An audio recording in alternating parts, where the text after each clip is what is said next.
அந்த நேரத்தில் யார் வந்திருந்தாலும் நாட்டை திருப்பி எடுத்திருக்கலாம். உங்களுடைய தலைவர் சஜித் பிரேமதாஸ் ஏன் ஏற்றுக்கொள்ளப்படும்? ஸ்கூல்களுக்கு பஸ் கொடுத்துருக்காரு, ஸ்மார்ட் கிளாஸ் சிஸ்டம் செஞ்சுருக்காரு. ஆல்மோஸ்ட் 200 பாடசாலைகளுக்கு இப்போ ஸ்மார்ட் கிளாஸ் சிஸ்டம் செஞ்சுட்டாரு. சொந்தமாக சம்பாதிச்சு கொடுத்தா அதை கொஞ்சமாச்சு ஏற்றுக்க முடியும் அப்படிங்கிற வகையில் அனுரகுமார திசாநாயக்க பகிரங்கமாக ஒரு குற்றச்சாட்டை வச்சுருந்தார். திகாம்பரம் சார் ஓப்பனாக சொல்லிட்டாரு, நான் சஜித்தோட தான் இருப்பேன் அப்படின்னு. இப்படி நிறைய ஓப்பனாக சொன்ன நிறைய பேர் மாறின வரலாறுகள் நிறையவே இருக்குது தானே. ஆனால் நீங்கள் கடைசி 10 வருஷம் பார்த்தீங்கன்னா அவங்க யாருமே மாறலை. இன்னொரு மாற்றீடு கட்சியாக அனுரகுமாரவை நாங்கள் தெரிவு செய்யலாம். இப்போ வரப்போகுது பெரிய சுனாமியால். அதுக்கு மாட்டினாங்கன்னா மக்கள் நாட்டை மீட்டெடுக்கவே முடியாது. ஸ்டேஜையை உடச்சி போடுற அளவுக்கு அடித்து பேசினாங்க. நாங்கள் 1700 ரூபாய் சொன்ன மாதிரி கொடுத்துட்டோம். மேசையை தட்டி மீசையை முறுக்கி பேசினாங்க. இன்றைக்கி கெசட் அடித்த மாதிரி போயிடுச்சு. மலையக மக்களினுடைய சம்பளம் மட்டும் கிடையாது, அவங்கள சிறு தோட்ட உரிமையாளர்களாக மாற்றணும். அப்படி நாங்கள் மெமரல் ஆஃப் ஆர்டிக்கல் போட்டால் எங்களால் அவ்வளோ இதையும் கேன்சல் பண்ண முடியும். கேன்சல் பண்ணி ஆளுக்கு ஒரு ஏக்கர் கொடுத்து அவங்களை தனிப்பட்ட விவசாயி ஆக்குவதற்கான பெரிய விஷயங்கள் இல்லை. நாளைக்கு மலையக மக்களினுடைய ஹீரோக்களாக ஒருவேளை ஜீவன் தொண்டமானும் செந்தில் தொண்டமானும் வளம் வர மாட்டாங்களா? வில்லன் போது வேலை ஹீரோவாக இருக்காமல் ஹீரோவாக பிரச்சனையே இல்லை. ஆனால் மக்களுக்கு நல்லா நடந்தால் ஒரு பிரச்சனை இல்லை.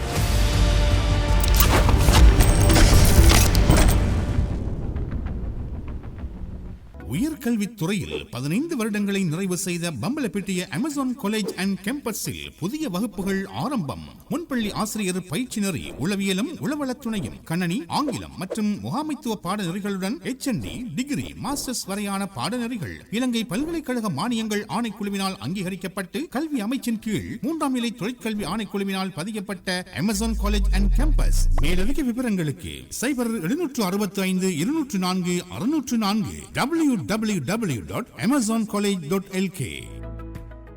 டிசி டாக்ஸ் நிகழ்ச்சிக்குள் உங்களை நாங்கள் வரவேற்றுக் கொள்கின்றோம்.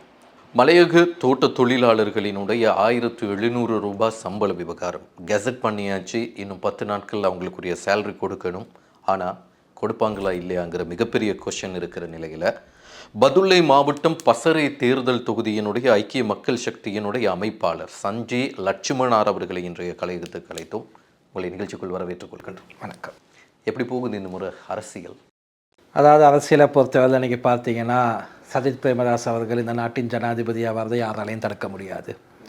மக்களின் வரவேற்பு அவருக்கு பிரம்மாண்டமாக இருக்குது. ஒரு சில விஷயங்களை பார்க்குறதுனால அரசாங்கம் எதிர்க்கட்சியான முக்கியமான எதிர்க்கட்சியான எங்களுக்கு பெரிய அளவில் பயந்துருக்காங்கன்னு எங்களுக்கு விளங்குது. அதனால் எதிர்வரும் காலத்தில் எந்த தேர்தல் வச்சாலும் ஐக்கிய மக்கள் சக்தி வெற்றி பெறுவதற்கான வாய்ப்புகள் அதிகம் உள்ளது. நீங்கள் இருக்கின்ற பசறை தொகுதி, என்னுடைய ஞாபகம் சரின்னா மைத்ரிபால சிறிசேன மஹிந்த ராஜபக்ஷவுக்கு பின்கதவால் பிரதமர் பதவியை கொடுத்த நேரத்தில் அதே தொகுதியினுடைய நாடாளுமன்ற உறுப்பினராக இருந்த வடிவேல் சுரேஷ், நான் தான் அவர்கிட்ட ஒரு கேள்வி கேட்டேன். நீங்கள் மஹிந்த ராஜபக்ஷக்கு ஆதரவாக இல்லை உங்கள் கட்சியோடையா இருக்கிறீங்க அப்படின்னு. நான் ஒரு தமிழன், என் கட்சியை விட்டு நான் போக போகிறது இல்லை. நான் மரியாதை நிமித்தம் மஹிந்த ராஜபக்ஷவை போய் மீட் பண்ணிட்டு அவருக்கு நான் விஷ் பண்ணிட்டு வந்தேன் அப்படின்னு சொல்லியிருந்தார்.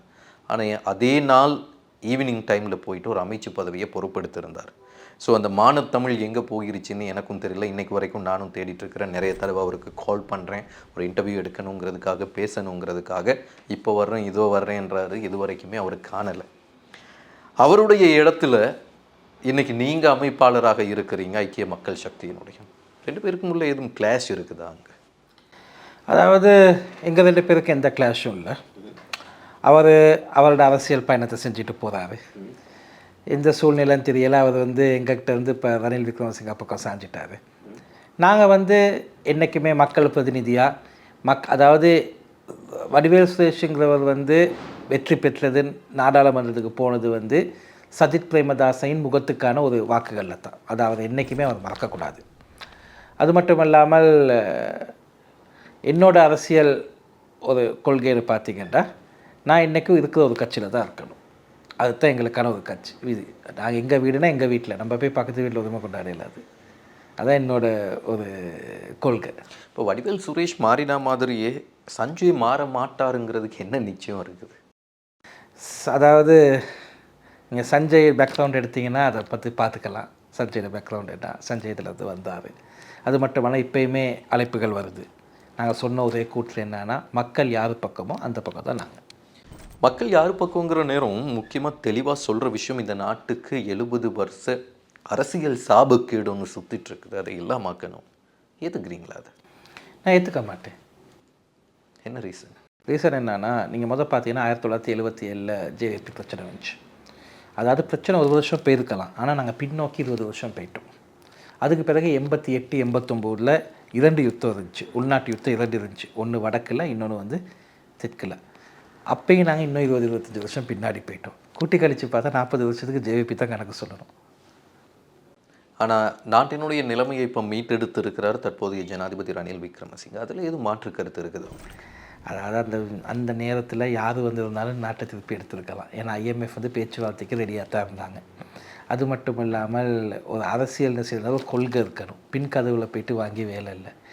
அதாவது நீங்கள் பார்த்தீங்கன்னா இன்றைக்கே மொட்டு கட்சியில் உள்ள எல்லாரும் ஒரு காலத்தில் ரணிலை வந்து அதாவது மகாபேங்கோரானாங்க, அதாவது மத்திய வங்கி கல்லன்னாங்க. இன்றைக்கி மகாபேங்கோரா வந்து மறந்துட்டாங்க, இன்றைக்கி அதுக்கு சேருங்கிறாங்க. அதாவது ஒரு கொள்கையான அரசியல் இருக்கணும். நான் யார் வந்தாலும் இந்த நாட்டை மீட்டெடுக்கலாம்னா உங்களுடைய தலைவர் சஜித் பிரேமதாஸ் ஏன் ஏற்றுக்கலப்பட்ட? அவரை ஏற்றுக்காமலே அவர் என்ன கூட்டில் சொன்னார் என்னன்னா, அதாவது மக்கள் வந்து மொட்டு கட்சியில் உள்ளவங்களை எதிர்க்கிறாங்க, நான் வந்து எடுக்கிறேன், இத்தனை நாளில் நீங்கள் பார்லிமெண்ட் எலெக்ஷன் வைப்பீங்கன்னா நான் வரேன்னாரு. அவரை வேளான்னு சொல்லலை. நாடு இருந்த நிலைமையில் பார்லிமெண்ட் எலெக்ஷன் வைக்கிற மாதிரியாக இருந்தது அந்த சிச்சுவேஷன்.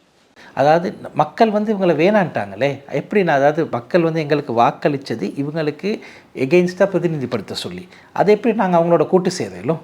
இப்போ ஆசாய் பயா இல்லை அப்படியா? எங்களுக்கு ஆசை பயம் இல்லை, எங்களுக்கு கட்டாயம் நாங்கள் இன்னொரு இந்த தேர்தலை வெத்த போதும், நாங்கள் எதுக்கு ஆசை, எதுக்கு பயம்?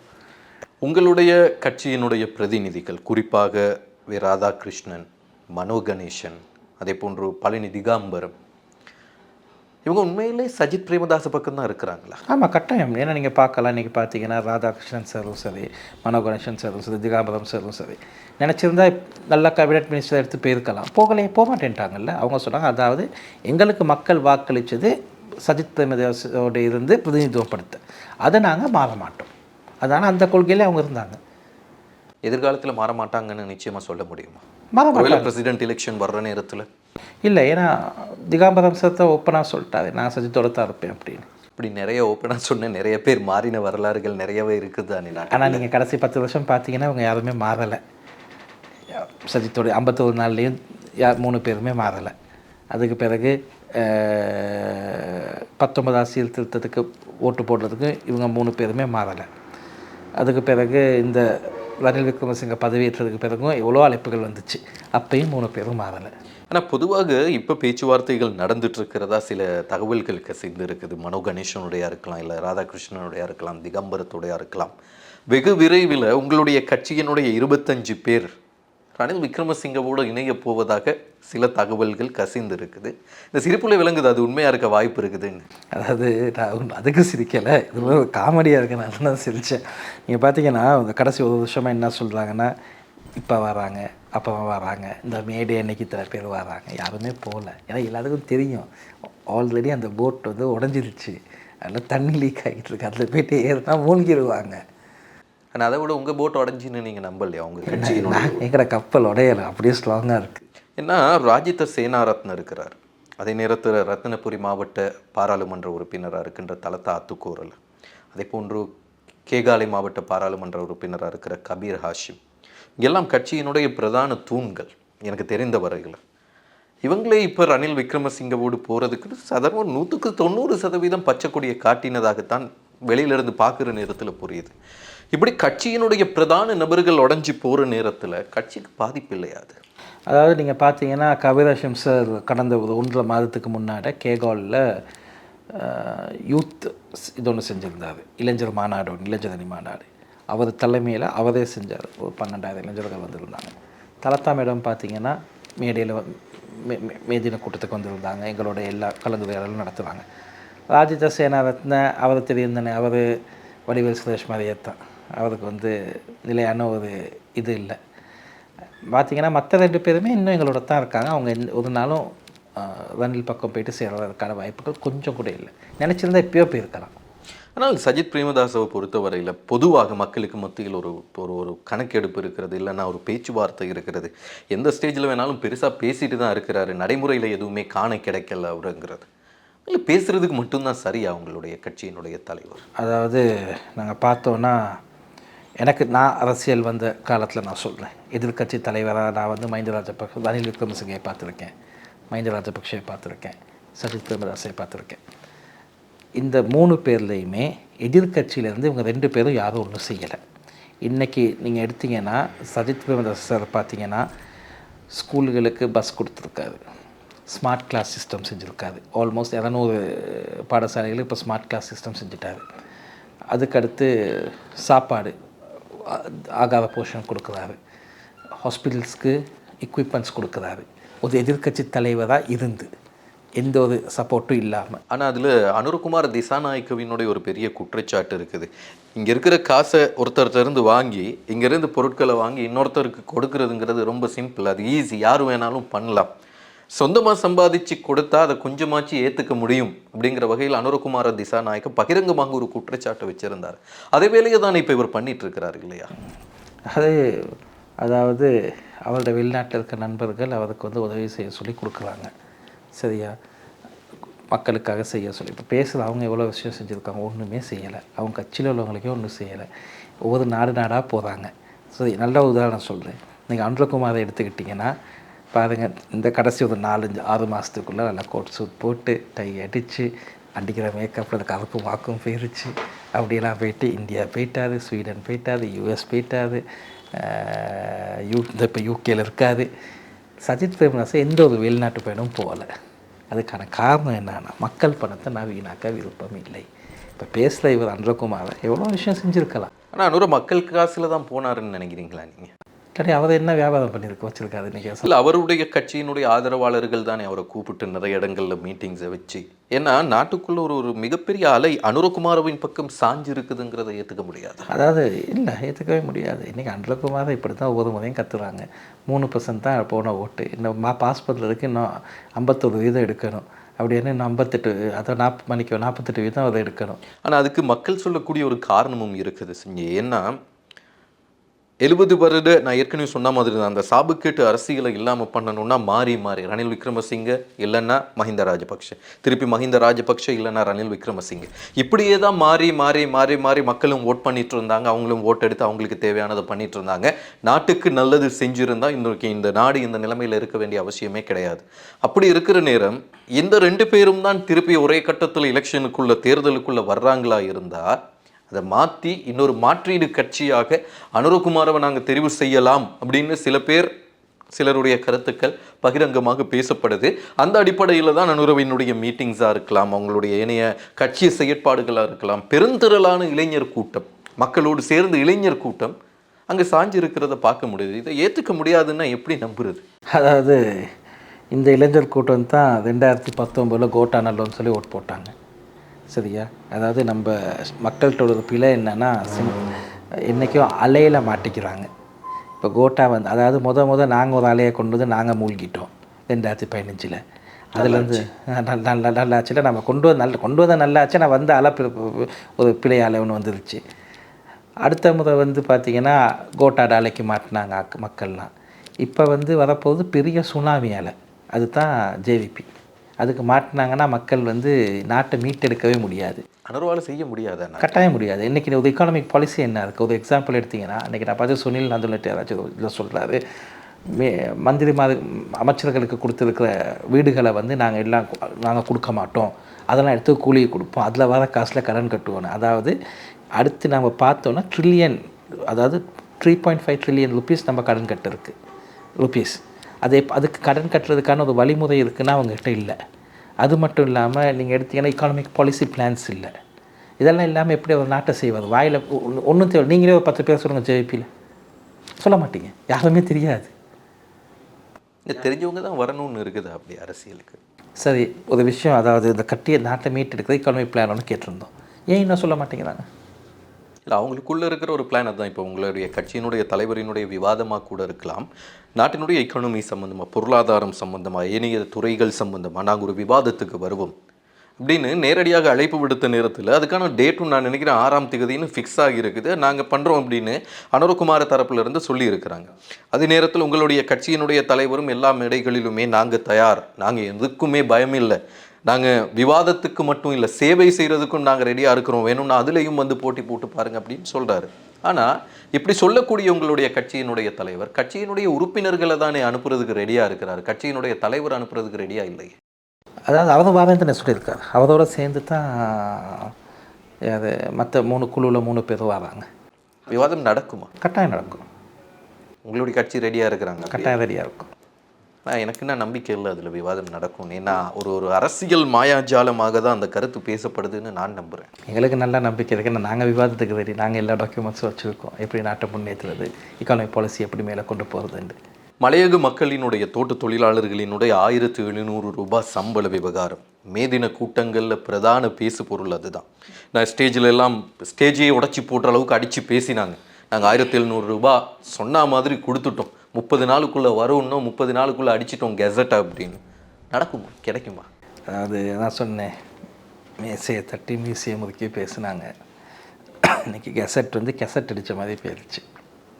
அதாவது இவங்க கெசட் அடித்து ஒரு சில மணி நேரங்களில் கம்பெனிக்காரங்க சொல்லிட்டாங்க நாங்கள் கொடுக்க மாட்டோம் அப்படின்னு. அதாவது நீங்கள் பார்த்தீங்கன்னா பேச்சுவார்த்தை கம்பெனிக்காரவங்க புறக்கணித்தாங்க மீட்டிங்கை, யாருமே வரலை. இதுலேருந்து நீங்கள் விளங்கிக்கலாம் இவங்களோட என்ன சொல்கிறது நெகோசியேஷன் பவர் எந்த இதில் இருக்குண்டு. ஆனால் பொதுவாக இப்படி ஒரு கெசட் வெளியில் வந்தால் அதுக்கு எதிராக பேசுகிறதா இருந்தால் இல்லை சட்டத்தை நாடுறதா இருந்தால் கால வரையறை ஒன்று இருக்குது. அந்த கால வரையறைக்குள்ளே கம்பெனிகள் நீதிமன்றத்தையும் நாடலை. ஸோ அந்த காசு கொடுக்கறதுக்கு அவங்க ரெடியாக இருக்கிறாங்கன்னு சொல்ல முடியாது. பேசிட்டு இருந்தவா தெரியும். நான் 10 நாளில் இருந்த ப்ரோக்ராம் வரைக்கும் நான் பேசிட்டு கொண்டு வந்து காட்டுறேன். ஒருவேளை 1700 ரூபாய் கிடைச்சிட்டா சந்தோஷம். மக்களுக்கு 1700 ரூபா கிடைச்சா ரொம்ப சந்தோஷம். ஏன்னா மக்கள் இன்றைக்கி எடுத்திங்கன்னா மலையகத்தை பொறுத்தவரையில் வீட்டில் 2 பேர் வேலை செஞ்சாலுமே ஒரு 20 நாள் தான் ஒரு மாதத்துக்கு வேலை செய்கிறாங்க. இப்போ 20 நாள் 1000 ரூபான்னு பார்த்தா 20,000. 2 பேர் வேலை செஞ்சால் 40,000 ரூபா. 2 பிள்ளைங்க இருக்காங்க, அவங்க ஸ்கூல் ஃபீஸ் பார்க்கணும், போக்குவரத்து பார்க்கணும். போக்குவரத்து பார்த்திங்கன்னா மலையகத்தில் நிறைய ரோட்ஸ் ஒழுங்காக இல்லை, பஸ் சர்வீஸ் இல்லை. அதனால் மக்களுக்கு போயிட்டு வரதுக்கு கஷ்டம். 40,000 வச்சு அவங்கள ஒன்றுமே பண்ண இயலாது குடும்பத்தில். இன்றைக்கி அரிசி, இன்றைக்கி ஒரு பால் மாவு எடுத்துக்கிட்டிங்கன்னா இவ்வளோ 1100 ரூபா, ஒரு 400 கிராம். அவங்க பிள்ளைகளுக்கு பிளேன் டீ கொடுக்குற லெவலில் தான் இன்றைக்கி இருக்குது. அதே மாதிரி 1700 ரூபா கிடைச்சா சத்தியமாக சந்தோஷம். ஏன்னா அவங்களோட வாழ்வாதாரம் கூடும். எங்களுக்கும் அது தான் வேணும். ஆனால் என்ன பிரச்சனைனா பொய் சொல்லாதீங்க, பொய் சொல்லாமல் வாங்கி கொடுங்க. இன்றைக்கி பாருங்கள், ஒவ்வொரு என்னென்னமோ சொன்னாங்க. ஒருத்தர் எனக்கு தெரிஞ்ச ஒரு அரசியல்வாதி சொன்னார், நான் என்னது தொழிற்சங்கத்தில் ஜென்ரல் செக்ரட்டரி போஸ்ட்டில் ரிசைன் பண்ணிடுவேன் எனக்கு கொடுக்காட்டி. இன்னும் அதுவும் நடக்கலை. அதனால் மக்களுக்கு இது நடந்தால் எங்களுக்கு சந்தோஷம் எங்களுக்கு. ஏன்னா கட்டாயம் ரொம்ப கஷ்டப்படுறாங்க மக்கள். நீங்கள் எடுத்திங்கன்னா இன்றைக்கி நான் தான் முத போய்ட்டு ஐக்கிய நாடுகள் சபையில் பேசினேன் மக்களுக்காக. இந்த சம்பளத்தை இவ்வளோ நான் $2 கூட்ட சொன்னேன். அப்போ டாலர் $330 ரூபா, ஆல்மோஸ்ட் 660 700 ரூபா கூட்டுங்கன்னு நான் பேர் சொன்னேன். ஏன்னு சொன்னால் இந்த மக்களோட வாழ்வாதாரத்தை நாங்கள் எந்த அரசியல்வாதினாலும் எங்களோட தலையாய கடமை எங்களுக்கு ஓட் போட்ட மக்களோட வாழ்வாதாரத்தை கூட்டுறது. ஆனால் இது ஒன்றுமே நடக்கலை. இனியும் நடந்தால் சந்தோஷம், ஆனால் நடக்குமான்னு கேள்விக்குரியது. ஆனால் இந்த நீங்கள் சொல்லக்கூடிய அத்தனை பிரச்சனைகளும் நான் நினைக்கிறேன் கூட்டு ஒப்பந்தத்தின்படி அவர்களினுடைய சேலரி அதிகரிச்சிருந்தாலே, சம்பளத்தை கூட்டி இருந்தாலே, 50 ரூபா ஒரு வருஷத்துக்கு கூட்டி இருந்தாலே இன்றைக்கி 2700 ரூபாய் கடந்திருக்கும். உங்களுடைய கட்சியினுடைய தலைமைகளும் மனோ கணேசன், ராதாகிருஷ்ணன், திகாம்பரம் இவங்களும் இன்றைக்கி 10 வருஷத்துக்கும் மேலே பாலிட்டிக்ஸில் இருக்கக்கூடியவங்க. அவங்களால இவ்வளோ நாள் ஏன் செய்ய முடியாமல் போச்சு? நீங்கள் ஒரு விஷயம் தெரிஞ்சுக்கணும். கூட்டு ஒப்பந்தத்துக்கு போகக்கூடியது 2 யூனியன் தான். ஒன்று LJW, இன்னொன்று CWC யூனியன்.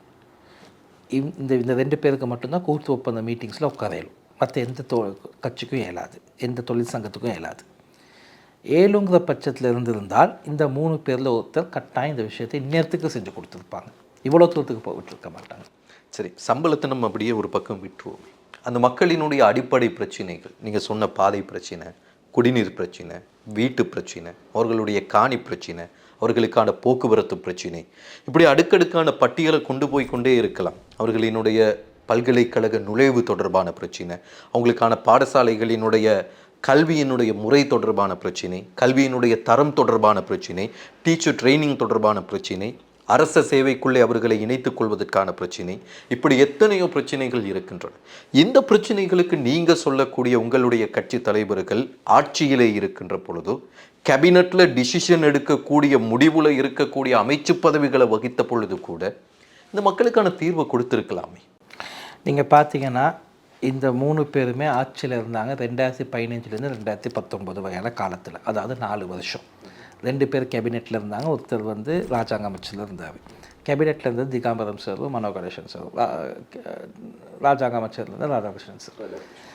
திகாம்பரம் சாரோட காலத்தில் எடுத்துக்கிட்டிங்கன்னா 4000 வீடு கட்டி கொடுத்தார். சரியா? அந்த 4000 வீட்டில் தான் இன்றைக்கி அரைவாசி வீட்டுக்கு இவங்க பெயிண்ட் அடித்து கொடுத்துக்கிட்டு இருக்காங்க. மனோ கணேசன் சாரோட மினிஸ்ட்ரியில் வந்து மொழிகள் சம்பந்தமான மினிஸ்ட்ரி, அதுலேயும் நிறைய விஷயங்கள் செய்யப்பட்டது.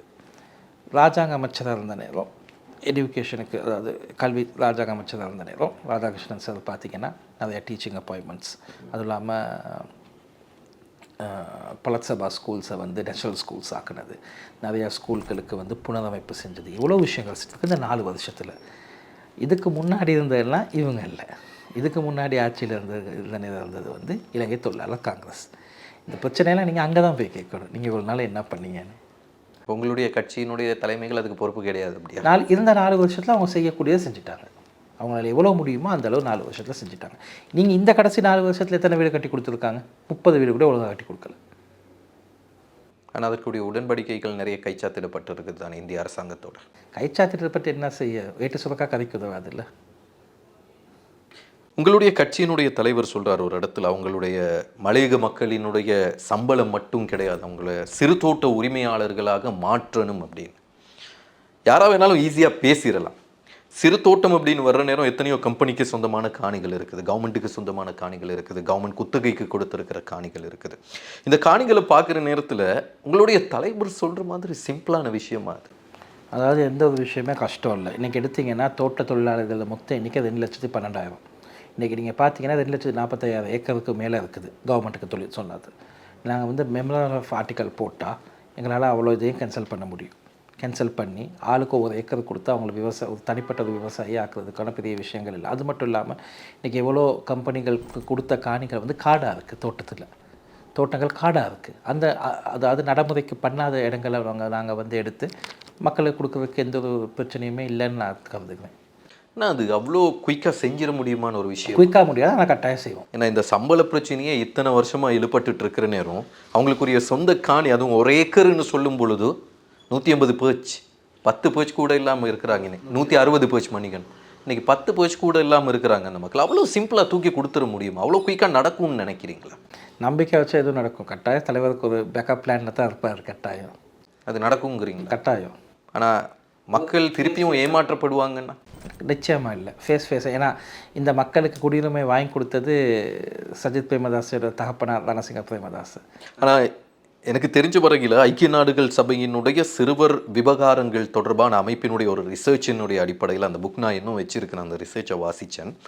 மலையகத்தில் இருக்கக்கூடிய சிறுவர்கள் குறிப்பாக ஒரு மீனோ இல்லை ஒரு மாமிச உணவோ மந்த்துக்கு ஒரு தடவை கூட எடுக்கிறது இல்லை, அதுக்குரிய பொருளாதாரம் அவங்கள்ட்ட கிடையாது அப்படிங்கிற ஒரு ரிசல்ட் அவங்க கொடுத்துருக்குறாங்க. இந்த ஒரு சாப்பாட்டு விஷயத்தில் கூட அந்த மக்களுக்கான சரியான ஒரு பொருளாதார கட்டமைப்பு அந்த மாவட்டங்களுக்குள்ளே உருவாக்க முடியாமல் போயிருச்சுங்கிறதுக்கு உங்களுடைய கட்சியினுடைய தலைவர்களும் பொறுப்பு இல்லையா? அதான் நீங்கள் எடுத்தீங்கன்னா எங்கள் கட்சியின் தலைவர்கள் ஆட்சியில் இருந்தப்போ வந்து அந்த மக்களுக்கான நிறைய வசதிகள் செய்யப்பட்டது. அதாவது டாய்லெட் வசதி இருந்த எல்லாருமே. நீங்கள் சொல்கிற அந்த ஃபுட் யூனிசெஃப்பில் கொடுத்த அந்த இயர் இண்டெக்ஸின் படி, அதாவது ஒரு மலையகத்தை ஒரு சிறுவர்கள் மட்டும் இல்லை, women plus children, so pregnant womans and childrens under 5, இவங்க வந்து மாமிசம், அதாவது அதாவது ப்ரோட்டீன், மாமிசத்தில் வர ப்ரோட்டீன் எடுக்கிறது வந்து ரொம்ப குறைவாக இருக்கிறது. நானும் அதை வாசித்தேன்.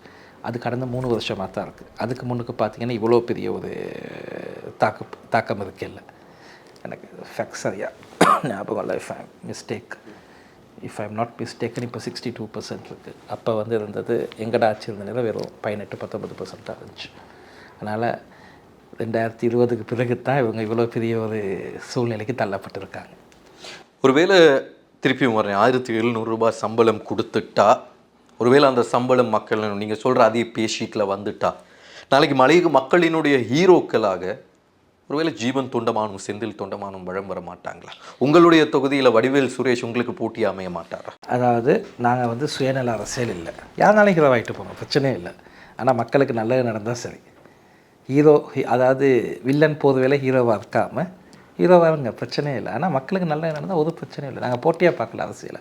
மக்களுக்கு நன்மை வேணும் தான் அரசியலுக்கு வந்திருக்கோம். உங்களுடைய கட்சியினுடைய உறுப்பினர்களை யாரை பேசினாலும் மக்களுக்காக நாங்கள் நிற்கிறோம். அதே போய் ஜீவன் தொண்டமானோ, செந்தில் தொண்டமானோ, இல்லை இப்போ ரணில் விக்ரமசிங்கவோட இருக்கிற முன்னாடி மஹிந்த ராஜபக்ஷவோட இருந்த அரசியல்வாதிகளாக இருக்கலாம், எல்லோரும் சொல்கிறது நாங்கள் மக்களுக்காக நிற்கிறோம், மக்களோட தேவை எங்களால் நிறைவேறணும், அதுக்கான ஒரு பிரதிநிதிகளாக தான் எங்களை அனுப்பியிருக்கிறாங்க அப்படின்னு. ஏன் நீங்கள் எல்லோருமே சேர்ந்து அந்த மக்களுக்குரிய தீர்வை கொடுக்க முடியாது? அதாவது நாங்கள் உங்களுக்கே தெரியும் மக்கள் வந்து இன்றைக்கி அதாவது இன்றைக்கி ஆளுங்கட்சியில் உள்ளவங்களை எந்த பார்வையில் பார்க்குறாங்கன்னு. நீங்கள் நினைக்கிறீங்க நாங்களும் போயிட்டு ஹிட் விக்கெட் ஆகணும்னு. யோக்கருக்கு அவுட் ஆனாலும் பரவாயில்ல, நாங்கள் ஏன் ஹிட் விக்கெட் ஆகணும்? மக்களுக்கு இன்றைக்கி மக்கள் புரிஞ்சுக்கிட்டாங்க யார் நல்லவங்க யார் கெட்டவங்க. மக்கள் அவங்களுக்கு சொல்கிற என்ன சொல்கிறாங்களோ உங்களுக்கும் தெரியும், எனக்கும் தெரியும். அதனால் நாங்களும் அந்த கலவையில் போய்ட்டு கலக்க விருப்பம் இல்லை. நான் உங்களை இந்த இன்டர்வியூக்கு கூப்பிட்டதுக்கு ஒரு ரீசன் இருக்குது. அதை நான் ஏன் ஃபஸ்ட்டு சொல்லலைன்னா, உங்களை போல இளைஞர்கள் இந்த நாட்டில் அரசியலுக்குள்ளார வரணும். உங்களை போன்ற இளைஞர்கள் இந்த நாட்டினுடைய கட்டமைப்புகளை சரிப்படுத்தணும். அப்படிப்பட்ட இளைஞர்கள் யாருங்கிறது சமூகத்துக்கு அடையாளப்படுத்தணுங்கிறதுக்காக தான் உங்களை இன்றைக்கி இன்டர்வியூவில் கூப்பிட்டுருந்தேன்.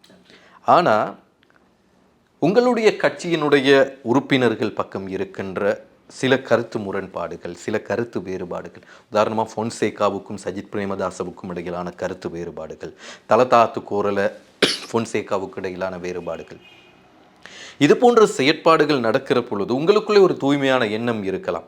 என்னுடைய மக்களுக்கு நான் சேவை பண்ணணும், என்னுடைய மக்களினுடைய பிரச்சனைகள் தீர்க்கப்படணும் அப்படிங்கிற ஒரு தூய நோக்கம் உங்களுக்குள்ளே இருக்கலாம். ஆனால் அந்த தூய நோக்கமும் கூட இப்படியான கட்சிக்குள்ளே இருக்கின்ற குளறுபடிகள், நாட்டினுடைய மேலிடத்தில் இருக்கின்ற இவ்வாறான கால்வாய் தொடர்பான விவகாரங்கள் என்று இருக்கலாம். இவைகள் உங்களையும் புண்படுத்தி, உங்களையும் மாசுபடுத்தி, உங்களுடைய மக்களுக்கு மத்தியிலே உங்களையே ஒரு கெட்டவனாக பிரமிக்க வைக்காதா இப்படியான செயற்பாடுகள்? அதாவது இன்றைக்கி எடுத்துக்கிட்டிங்கன்னா மக்கள் வந்து இந்த போராட்டம் அறங்கலைக்கு பிறகு ரொம்ப மாறிட்டாங்க. சரத் ஃபொன்சேகா அவர் வந்து யோசிக்கணும், அந்த செக்ஷனுக்கு நான் வரேன், அவர் யோசிக்கணும். அவர் ஆல்ரெடி கொடுத்த மேட்சில் அவர் விக்கெட் போயிடுச்சு, இனி அவரால் முடியாது. நம்ம ஜென்ரலாக தலைவர்னு சஜித் பிரேமதாஸை நாங்கள் வந்து ஆதரிக்கிறோம், அவர் கட்சியின் தலைவர். என்னானாலுமே நம்ம தலைவரோட பேச்சை கேட்குறது தலையாய கடமை. அதை அவர் வந்து யோசிக்கணும். அவர் அதை யோசிக்காமல் திருப்பியும் அதாவது 2015 பார்லிமெண்ட் சீட் கூட வெத்த இல்லாமல் போச்சு அவருக்கு. அப்புறம் ரணில் விக்ரமசிங்க கூப்பிட்டு தலையை தடவை ஒரு சீட் கொடுத்தாரு உட்கார்றதுக்கு பார்லிமெண்ட்டில். அதனால் அவங்க அதை யோசிக்கணும். தலதா மேடமை பொறுத்தவரையில் எந்த ஒரு கருத்து வேறுபாடுமே இல்லை. அது வந்து முற்றான ஒரு வதந்தி. அவங்க வந்து இன்னும் சமூக ஜலபலவையோட ஐக்கிய மக்கள் சக்தியோட தான் இருக்காங்க. அவங்களுக்கு எந்த ஒரு கருத்து வேறுபாடுமே இல்லை. இந்த ஒரு 2 பேரை தவிர, பதவி ஆசை பிடிச்ச ஒரு 2 பேரை தவிர மற்ற எல்லாருமே தலைவரோட தான் இருக்கும். ஒருவேளை ரணில் விக்ரமசிங்க ஜனாதிபதி, சஜித் பிரேமதாச பிரதமர், நல்லா இருக்குது தானே? நல்லா இருக்குது, ஆனால் நடைமுறைக்கு சாத்தியம் இல்லை. ஏன்னா ரணில் விக்ரமசிங்க வந்து ஒரு என்னானாலுமே ஒரு நல்ல ஒரு ஆஸ்பெக்டில் பார்த்துக்கிட்டு இருந்தாங்க மக்கள். ஆனால் அவர் போய்ட்டு கடைசியாக ராஜபக்ஷ குடும்பத்துக்கு போர்வை கொடுத்ததுக்கு பிறகு எல்லாருக்கும் விளங்கிருச்சு இவர் சுயநல அரசியல் செய்கிறாருன்னு. அது மட்டும் இல்லாமல் மக்கள் வந்து இன்றைக்கி பார்த்திங்கன்னா ஐக்கிய தேசிய கட்சியில் உள்ள ஆதரவாளர்களும் இன்றைக்கி எங்களுக்கு ஆதரவு கொடுக்குற காரணம் என்னன்னா, ரணில் விக்ரமசிங்க கொள்கை மாறுபட்டுருச்சு. அந்த கொள்கை மாற்றத்திற்காகத்தான் எங்களுக்கு இன்றைக்கி ஆதரவு அளிக்கிறாங்க. அது மட்டும் இல்லாமல் மலையகத்தை எடுத்துக்கிட்டால் அவருக்கு ஏதோ ஒரு பேர் இருந்துச்சு. அன்றைக்கி மேடையில் போய்ட்டு வந்த ஹிட் விக்கெட்டோடு இப்போ அதுவும் போயிருச்சு. அதனால் இதுக்கு சாத்தியங்கள் இல்லை. மக்களுமே இதை வந்து விருப்பப்பட மாட்டேங்குது. உதாரணத்துக்கு எடுத்தால் இன்றைக்கி எங்களுக்கு ஒரு 52% எங்களுக்கு இருக்குன்னு வைங்க, ஒரு 51% இருக்குன்னு வைங்களேன் எங்களுக்கு இன்றைக்கி. அது நடந்துச்சுன்னா 51 அடுத்த பக்கம் மாறிடும் 15. அதனால் மக்கள் விருப்பப்படலை. பொது தேர்தலுக்கு ஆசை இல்லை ஜனாதிபதி தேர்தலுக்கு உங்களுடைய கட்சி? எது வந்தாலும் நாங்கள் தான் வெற்றி பெற போகிறோம். எதுக்கும் நாங்கள் தயாராக இருக்கோம். பொதுவாக ஜனாதிபதி தேர்தல் வந்துட்டால் ஜனாதிபதி வேட்பாளர்களாக இப்போதைக்கு பெயர் குறிப்பிட்டு இருக்கின்றவங்க ஐக்கிய தேசிய கட்சியை சார்பில் ரணில் விக்ரமசிங்க, உங்களுடைய கட்சி சார்பில் சஜித் பிரேமதாச, ஸ்ரீலங்கா பொதுஜன பெரமுன கட்சி சார்பில் தம்மிக பெரேராவினுடைய பெயர் இப்போ நிறைய இடங்களில் அடிபடுது. இன்னொரு பக்கம் நான் இவ்வளோ நாள் கஷ்டத்தை கொடுத்துட்டேன், மக்களுக்கு நான் மீண்டு வரணும் அப்படின்னு திலீப் ஜெயவீர் ஒரு பக்கத்தில் ட்ரை பண்ணிகிட்ருக்கிறார். நாகானந்த அவர் ஒரு பக்கத்தில். யார் பொருத்தம்? சஜித் பிரேமதாஸ். வேறு யாருமே சரியில்லையா? வேறு யாரும் ஒழுங்காக வர மாட்டாங்க. சஜித் பிரேமதாஸ் நாட்டை கட்டி எழுப்ப முடியும். அனுரகுமார் சத்தியமாக முடியாது. நீங்கள் பார்த்தீங்கன்னா 88 89 அது மட்டும் இல்லை, நீங்கள் அன்றகுமார் எடுத்துக்கிட்டிங்கன்னா 2004ஆம் ஆண்டு சந்திரிகாவோட சேர்ந்து மஹிந்தக்கு சப்போர்ட் பண்ணாங்க. அப்போ அந்த நேரம் விலங்கலையா கல்லுங்க. அதுவும் சுனாமி அந்த விவகாரம் தெரிஞ்சு பிழைகள் நடக்கிறது தானே பொதுவாக. ஒரு தரம் செஞ்சா பிள்ளை, 2 தரம் செஞ்ச பிள்ளை இல்லை 88 89 செஞ்சாங்க. அடுத்து 2004 அதுவும் பற்றி பார்த்தீங்கன்னா அந்த அவங்கலை டைமில் சுனில் சந்திர யாராச்சும் போயிட்டு பார்லிமெண்ட்டுக்கு நெருப்பு வைக்க சொன்னார். நான் சொல்லலை, மீடியாலேயே காட்டினாங்க. ஆனால் நீங்கள் சொல்லக்கூடிய உங்களுடைய கட்சியினுடைய தலைவர்களும் எத்தனை வருட அரசியல் வாழ்க்கையில் ஏதோ இன்னைக்கு நேற்று தான் அரசியலுக்கு வந்த மாதிரி நாங்கள் இந்த கட்டமைப்பு, இந்த ஒரு பிளான், இந்த ஒரு ப்ளூ பிரிண்ட் எங்கள்கிட்ட இருக்குது, நாங்கள் அதை வச்சு நாட்டை கட்டி எழுப்புவோம்னு சொல்கிற நேரம் இவ்வளோ நாள் இவர் எங்கே இருந்தார் அப்படிங்கிற கொஷின் மக்களுக்கு வர்றது நியாயம் தானே. 1994க்கு பிறகு எங்களுக்கு ஒரு ஆப்பர்ச்சுனிட்டி கிடைக்கல நாட்டை கொண்டு போகிறதுக்கு. நான் சொன்னேன் 2015 ஆள் கடைசியாக நாங்களே அலையில் அடிச்சுட்டு போயிட்டோன்னு. அதனால் 30 வருஷமே எங்களுக்கு எந்த ஒரு சான்ஸுமே கிடைக்கல நாட்டை முன்னேற்றுறதுக்கு. இப்போ தான் எங்களுக்கு ஒரு சான்ஸ் கிடைக்க போகுது. அப்போ நான் 5 வருஷத்தில் எங்களால் முடிஞ்ச அளவு நாட்டை கட்டி எழுப்போம். இறுதியாக சஞ்சய் லட்சுமணார் இப்படி கேட்டா, இந்த நாட்டினுடைய பொலிட்டிக்ஸ் இவ்வளோ நாளாக சாக்கடை அரசியலாக இருந்திருக்குது, அதில் மறுக்க முடியாது யாருக்கும். இந்த அரசியல் சாக்கடையிலிருந்து இந்த நாட்டை மீட்டு இந்த நாட்டுக்கான ஒரு சரியான கட்டமைப்பை உருவாக்க வேண்டியது இந்த நாட்டினுடைய இளைஞர்களுடைய கடமை. உங்களை போன்றே அரசியலுக்குள் வர வேண்டும் ஆனால் பயம் என்று இருக்கின்ற எத்தனையோ இளைஞர்கள் இருக்கின்றார்கள். ஒரு இளைஞராக உங்களுடைய பார்வை எப்படி இருக்கிறது? இதனாலும் சாக்கடைன்னு சொல்கிறோம், தூர்வாரதுக்கு யாருமே இல்லை. இளைஞர்களாகிய எங்களோட தலையாய கடமை இந்த சாக்கடையை தூர்வாரி போட்டு நாங்கள் நாட்டை கட்டி எழுப்பணும். அதனால் நான் என்னோட பர்சனல் பெர்ஸ்பெக்டாக பார்த்தீங்கன்னா நான் இளைஞர்கள் எல்லாத்தையுமே கூப்பிடுறேன், அரசியலுக்கு இந்த நாட்டை திருப்பி கட்டி எழுப்புங்க. ஏன்னா இந்த நாட்டின் தலையெழுத்து இளைஞர் கைகளில் தான் இருக்குது. எதிர்காலம் இளைஞர்களின் எதிர்காலம். நீங்கள் பார்த்தீங்கன்னா அப்துல் கலாமே சொல்லியிருக்காரு, எங்கள் நாட்டில் சொத்துன்னு பார்த்தா இளைஞர்கள் தான் அப்படின்னு. அது மட்டும் அடால்ஃப் ஹிட்லர்னு சொல்லியிருக்காரு, இந்த உலகத்தையே நான் திருப்பி போடுவேன் பின்னால் இளைஞர்கள் வந்தாங்க. அதனால் இவ்வளோ சொன்னவங்களுக்கு இந்த நாட்டை இளைஞர்களால் கட்டி எழுப்ப முடியும் நம்பிக்கை எனக்கு இருக்குது. அதுக்காக முடி நரைத்த 70 வயது தாண்டிய பாராளுமன்றத்தில் இருக்கிறவங்க இடம் தருவாங்களா? காலம் பதில் சொல்லும், கட்டாயம் கொடுத்து தான் ஆகணும். ஆனால் இன்றைக்கி எங்கள் தலைவரை பொறுத்தவரையில் எல்லா டிஸ்ட்ரிக்ட்லேயும் இளைஞர்களுக்கு போட்டிருக்காரு, இளைஞர்களுக்கு சீட் தரேன்னு சொல்லியிருக்காரு. ஒவ்வொரு படிப்படியாக தான், ஒவ்வொரு சிங்களாக தான் பேர்த்து இருக்கணும். நிச்சயமாக சஞ்சய் லட்சுமணார், உங்களுடைய நேரத்தை ஒதுக்கி எங்களுக்காக இந்த தகவல்களை வழங்கியிருந்தீங்க. ரொம்ப நன்றி உங்களுக்கு. நன்றி. சந்திக்கலாம். நான் முகமது சஃபார்.